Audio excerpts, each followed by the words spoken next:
नमस्ते साथियों, चलिए सुनते हैं धारावाहिक मैं कुछ भी कर सकती हूँ की 5वीं कड़ी। कुछ भी कर सकती हूँ, मैं कुछ भी कर सकती हूँ। पॉपुलेशन फाउंडेशन ऑफ इंडिया की प्रस्तुति, यूनाइटेड नेशंस पॉपुलेशन फंड का सहयोग और बॉम्बे लोकल पिक्चर्स द्वारा निर्मित। मैं हूँ स्नेहा, डॉक्टर स्नेहा माथुर। ये मेरी जिंदगी के डायरी के कुछ पन्ने हैं, जिसमें कुछ गुजरे पल हैं। ऐसे पल जिन्होंने हर मुश्किल रास्ते पर मुझे चलना सिखाया, मेरे अंदर आत्मविश्वास भरा, ताकि मैं बेहिचक कह सकूं कि मैं कुछ भी कर सकती हूँ। प्रतापपुर में मेरी बहन सीमा के साथ जो हो रहा था, उससे हम सब बेखबर थे। काश हम में से किसी को भी इसकी जरा सी भी भनक लगती, तो शायद जो होने जा रहा था उसे हम रोक पाते। हाँ, तो ये है तुम्हारे करवा चौथ का तोहफा, तुम्हारी रिपोर्ट। तुम खुश नहीं हुई? देखिए, हम बहुत दिन से पापड़ बेल रहे थे हम इसके लिए, ये जानने के लिए कि तुम्हारे पेट में इस बार क्या पल रहा है। सबको आवाज दो, बुलाओ। कहाँ है माँ? ज्योति किधर है? सुनिए, ये आप क्या कर रहे हैं? माँ, ज्योति, अरे सीमा की रिपोर्ट आ गई है भाई, आइए आइए। माँ, ज्योति भाभी। सीमा की खुशियों पर नजर लगने वाली थी। उसके पति रवि और सास किसी भी हाल में लड़का चाहते थे। उन्हें तो इतना भी नहीं पता था कि ये एक औरत के ऊपर नहीं है कि उसे लड़का हो या लड़की। पता नहीं वो आगे क्या करने वाले थे। मुंबई में मैं इन सब बातों से बेखबर थी, अपने ही धुन में। एक हफ्ते बाद प्रतापपुर आने की तैयारी में लगी थी। तभी मेरे सीनियर डॉक्टर सक्सेना ने मुझे बुलाया। अरे डॉक्टर स्नेहा, मैं तुम्हें ही ढूंढ रहा था। आओ बैठो। कोई बात है सर? तुम्हारे लिए 2 खबरें हैं, बताओ अच्छी वाली सुनाऊं या बुरी वाली? क्या हुआ सर? देखो स्नेहा, तुमने अगले हफ्ते छुट्टी ली थी 15 दिनों के लिए, राइट? Right sir. वो छुट्टी कैंसिल हो गई है। पर सर, डॉक्टर गुप्ता के यहाँ इमरजेंसी है। उनकी बहन ने खुद शादी तय कर ली है। सारी जिम्मेदारी डॉक्टर गुप्ता पर है। समझ गई। मेरी जगह वो काम करने वाले थे, अब वो नहीं तो मेरी छुट्टी नहीं। घर में सब आस लगा कर बैठे हैं, क्या जवाब दूंगी? आपका भी तो परिवार है, आप ही सोचिए ना कैसा लगेगा सबको। और अच्छी खबर के बारे में तुमने पूछा ही नहीं। क्या? हमें अगले 3 घंटे में दिल्ली के लिए निकलना है। एक अर्जेंट सर्जरी का केस है। 2 घंटे में एयरपोर्ट पहुंचना है। तुम जल्दी से बैग पैक कर लो, क्योंकि वहां से तुम प्रतापपुर जा रही हो 1 हफ्ते पहले।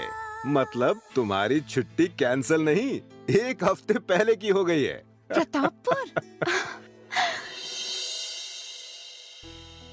एक तरफ मेरी बहन सीमा को परेशान किया जा रहा था, और दूसरी तरफ मेरे अपने घर में मेरी भाभी रत्ना को कितना कुछ सहना पड़ रहा था।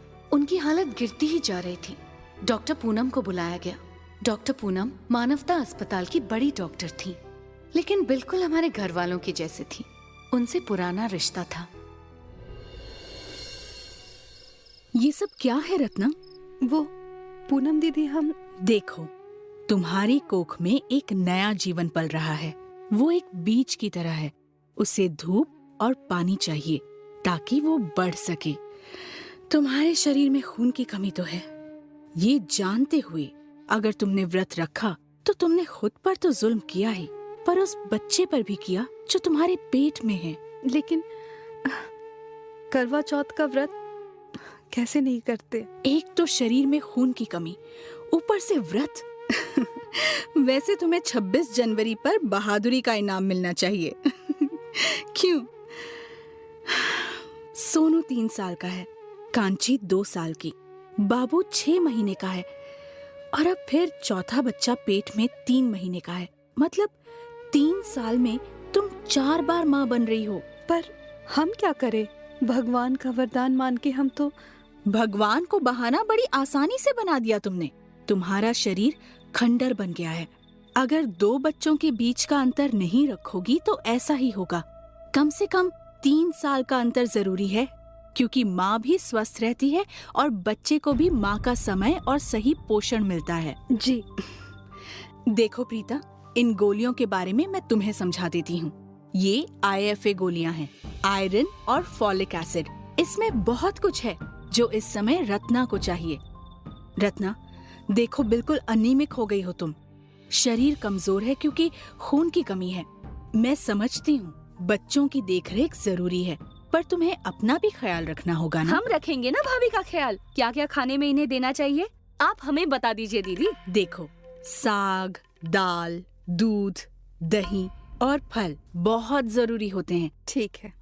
और हाँ, ऐसे में थोड़ी थोड़ी देर में कुछ न कुछ खाना चाहिए।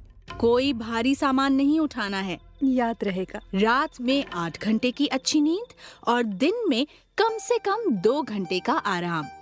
सब याद रहेगा ना, या मैं लिख के दे दूं? नहीं नहीं, सब याद रहेगा। अच्छा, चाचा जी कहाँ हैं? आंगन में है, बहुत परेशान है। आप मिलेंगी तो उन्हें अच्छा लगेगा।